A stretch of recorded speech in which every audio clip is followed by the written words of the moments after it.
Yes, na tumaini we ni mtu wa kupata kile kilicho bora. Sasa wapi pa kupata kile kilicho bora? Basi Tembo Mastori ni sehemu sahihi ya kukupa update zote za kimichezo, tetesi za usajili, nani kaenda wapi na nani yupo wapi kwa sasa.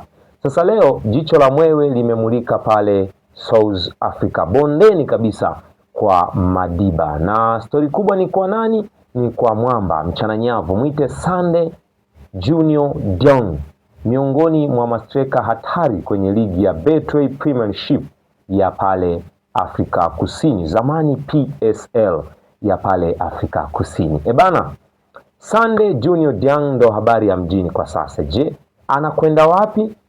Mwezi mmoja uliopita alikuwa anahusishwa na wekundu wa Msimbazi Simba, lakini kibao kimegeuka baada ya Dar es Salaam Africans kumsajili kocha Mankoba Mkiti. Hatimaye wameingia kwenye tetesi ya kuitaka saini ya Sande Junior Diong. Ikumbukwe tu mchezaji huyu alikuwa anacheza kwenye ligi ya Afrika Kusini, alikuwa anawatumikia Lamotivelle Golden Arrows ambao msimu huu wamemaliza kwenye nafasi ya 6 ya msimamo. Na huyu mchezaji, moja ya stori kubwa tu, ni mchezaji tishio sana pale South Africa, kwa sababu ni miongoni mwa wachezaji ambao walikuwa wanapachika mabao mengi sana na walikuwa ni tishio na ni hatari sana. Sasa msimu huu bana, huyu Sande Junior Diong ameitumikia Golden Arrows. Ni mzaliwa wa tarehe ni mzaliwa wa tarehe 1 ya mwezi wa kwanza ya mwaka 1994, umri wa miaka 32 hivi, jezi nambari 14 kwenye kikosi cha Golden Arrows ambayo ilikuwa inanolewa na mwalimu Mankoba Mkiti. Sasa amecheza mechi 27 kwenye ligi ya Betway Premiership ya pale South Africa, na ukweli tu ni kwamba amefanikiwa kufunga goli 14 na kuasisti mara moja. Kahusika kwenye mabao 15 ya Golden Arrows na hatimaye kuifanya timu ikamaliza nafasi ya 6 ya msimamo pale South Africa. Sasa huyu bana msimu huu kacheza dakika 2044 na kwenye dakika hizo amepiga mashuti 56 kulitafuta lango la mpinzani. Shuti 27 yalikuwa ni on target, lakini headshot, yani kwa maana ya matumizi sahihi ya header, amefanya mara 19.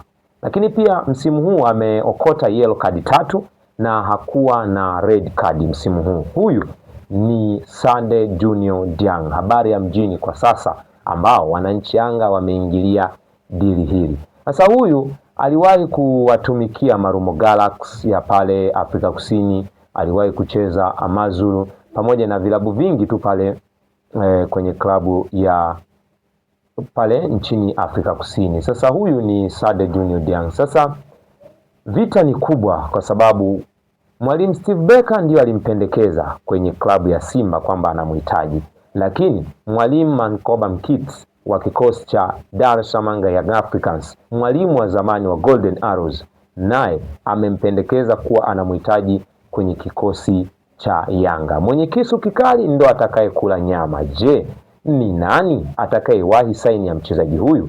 Tusubiri na kuona. Je, ni mwalimu Steve Barker ambaye aliwahi kufanya kazi pale Afrika Kusini, huenda wakawa wanafahamiana, au ni mwalimu Mankoba Mkiti ambaye yeye anafahamiana kwa ukaribu zaidi kwa sababu alikuwa ni mchezaji anayemfundisha kwenye kikosi cha Golden Arrows. Kwa Tembo ndio jina langu na hii ni Tembo Mastori.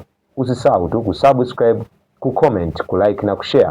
Tunapatikana Instagram, YouTube, Facebook pamoja na TikTok. Andika Tembo Mastori, utakuwa wa kwanza kupata habari zetu kutoka hapa Tembo Mastori. Mkali wa Tembo Mastori, sina la ziada. Bye bye.